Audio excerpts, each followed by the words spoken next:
Hey everybody, it's Dive Girl Dab. Well, I brought a beehive into the house so that I could use it for therapy bees for my upcoming back surgery. And sadly, it was a hive that didn't survive, so it was pretty much a dead out. Um, so today, I went and got my big hive and brought it in. And that dude is heavy. I'm sure you can hear them. So I decided to go ahead and leave the first box in here because it's full of sugar and pollen patty and resources. Plus, I'm suspecting that what's going to happen is that this big colony, being in a warm environment, is going to bloom and get big. And by having boxes in the tent already, I don't have to open the tent. I can just lift a box from one and put it on the other without unzipping the tent. And so they're a little pissed off right now because I just brought them in. So let's have a look. All right, so the one on this side is the one that I brought in earlier. And I put a solid bottom under them, so that's the raspberry color, or elderberry, I should say. And they are very unhappy right now. They're mad. So it was kind of cool in the tent because I just zipped it shut and then I just kind of squeezed the tent in and moved the boxes around. So the bees are chaotic. I still have to take the door board off, which is why I have the frames cracked in the top here so they can go in. They're poking around and trying to get up to the light.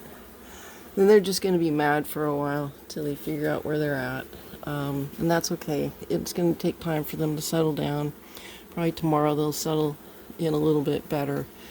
But by being in the house, they really should start production quickly now, and that queen should start laying. I didn't really want to bring this colony in because I wanted to leave them outside to start bees with next year, but it's really the only opportunity I have right now to do this, so I went ahead and brought them in.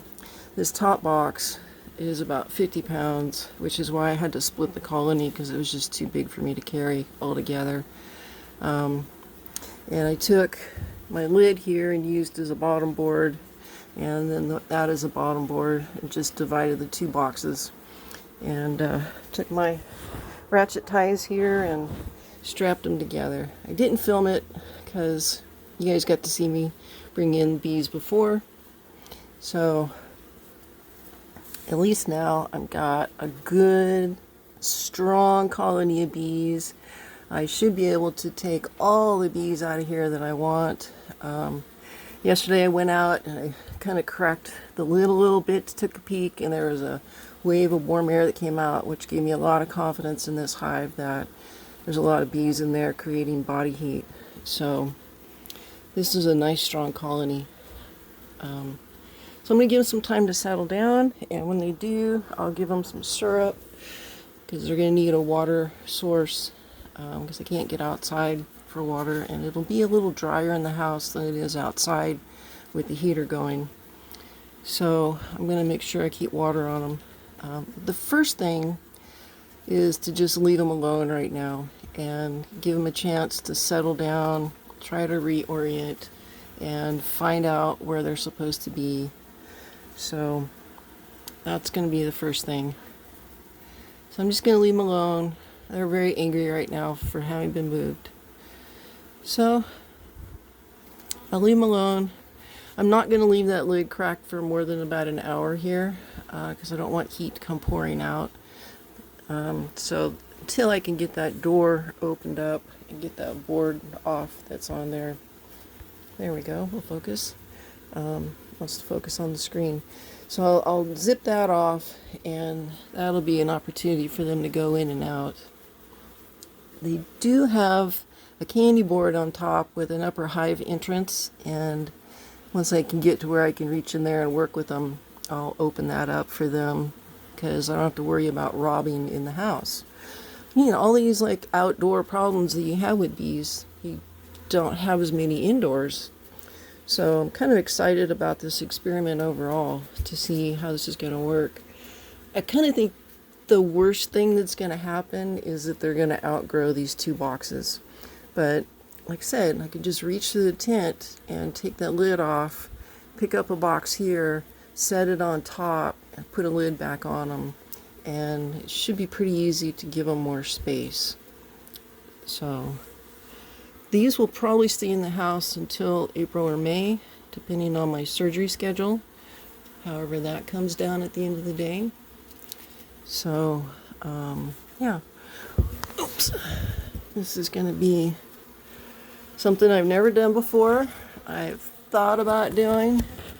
Yeah, they're trying to go to the light because they're mad right now, so they're up in the ceiling. But, they'll settle down. We'll give them some time. I know, girls, you're mad. Well,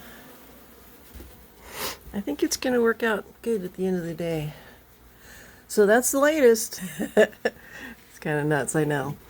It's one of the crazier things that I've done. Yes, I got stung today in the neck. A little extra venom for Deb.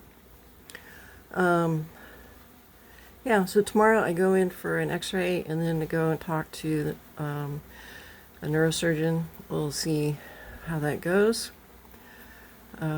Hopefully, fingers crossed, please get me into surgery. I'm hoping, maybe May would be a good time, but we'll see. So, find out tomorrow what my obstacles to surgery are going to be. They've already tried to tell me, no, you can't do surgery because we want steroids, and I'm like, no, that's contraindicated for Lyme patients. I'm going to decline the offer. So we'll discuss more of that tomorrow with the doctor and see where we go from there. But I want to give you guys an update on the bees, and my first colony didn't make it. I think they died out from Varroa mites. So this big colony is going to be more of a challenge to have in a tent in the house.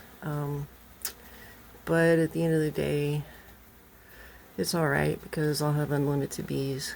And, if for some reason this doesn't work and they end up dying, then that would be sad.